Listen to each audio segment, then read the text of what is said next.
متقشفة إلى حد الزهد كما يعتقدون، وبأوجه صرف عصية على الفهم والتصديق. فما معنى المخصصات الليلية؟ وما هو الترفيه الرسمي؟ ولماذا يخصص مبلغ 1,200,000,000 دينار لتنظيف الدائرة؟ وما هي القرطاسية التي تكلف 900 مليون دينار؟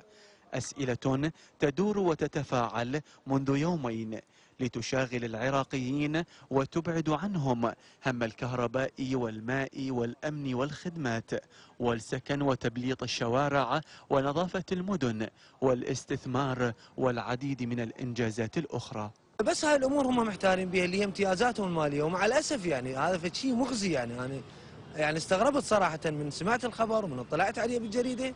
يعني والله أنا بذاتي استحيت، يعني أنا قلت يعني دولة ما استحوا من أقروا هيك شغلة. الموازنة التقشفية لمجلس النواب تحتوي أيضا على مفاجآت سارة، فالنواب صاروا يتمتعون بتأمين للحياة ولغير الحياة أيضا، كما يضمنون حقهم مقدما بتعويض ضرر محتمل من جراء مبادلة العملة. ولم ينسوا تخصيص نحو 1,500,000,000 دينار للملابس والملابس الأخرى. شيء عادي صار عندنا، مسألة عادية صارت لنا. هو حامية حرامية بعد، الله يرحم الراحمين. أين المشاريع؟ أين الاستثمار؟ البلد يعاني الكثير، العوز، الفقر. شوف هسه برامج رمضان كل فقر، يتامى، أرامل، صارت يعني أرقام خيالية. اليتامى حاليا الآن فوق 51%.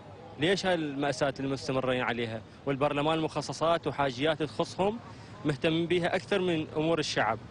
تقشف النواب وصل حد الاستغناء عن وسائط النقل على ما يبدو، بعد تخصيص مبالغ طائلة لشراء دراجات هوائية لا يعلم إن كانت ستستخدم في شوارع المنطقة الخضراء أم في شوارع بغداد بدل المواكب.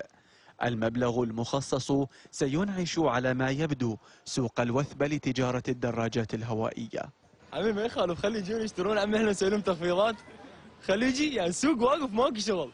اكو عرض تشجيعي تعطيهم وياه. اي عندي خوذه ويا كل بايسكل نعطيه خوذه هديه. بعد شو يريدون اكثر من هاي التخفيضات؟ ايش قد تجيب هاي المبلغ هذا؟ فد 30-40 حاويه والله يجيبن بايسكلات. نعم. الحاويه كم بايسكل؟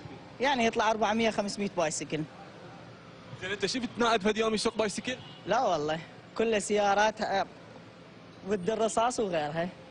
أصحاب المحلات هنا أعربوا عن استعدادهم لتقديم عروض تشجيعية وبأسعار مناسبة لأعضاء مجلس النواب، عسى أن تساهم الملايين المخصصة للدراجات الهوائية بإنعاش السوق الراكد أصلا من جراء الخلافات السياسية. حسام الحاج، الحرة.